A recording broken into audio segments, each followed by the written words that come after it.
एक असं गाव जिथं देवीच्या उत्सवात सोंग नाचवण्याची परंपरा आहे। तर नमस्कार सर्वांना, मी अल्पेश आणि नवरात्र सिरीजमध्ये आज आपण बघणार आहोत जानोरी येथील श्री जगदंबा माता मंदिर।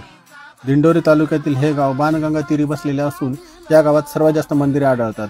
या देवीचं मंदिर जरी दिसायला छोटं असलं पण देवीची मूर्ती फार मोठी आहे।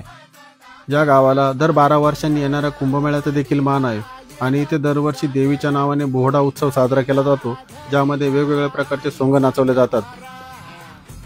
देवीची महती सांगताना सांगितले जाते की पूर्वीच्या काळी एकनाथ आणि सोमनाथ हे दोन गृहस्थ राहत होते, जे बाजारात गेले असता त्यांना एक अनाथ कन्या आढळून आली। त्यांनी तिचे संगोपन केले आणि ती मोठी झाल्यावर तिच्या लग्नाचा विचार करू लागले। तेव्हा ते ऐकून ती कन्या क्रोधित झाली आणि तिथून नाहीशी झाली। नंतर त्यांच्या स्वप्नात येऊन त्यांना दृष्टांत दिला आणि सांगितलं की मी देवीच्या रूपात प्रकट झालेली आहे।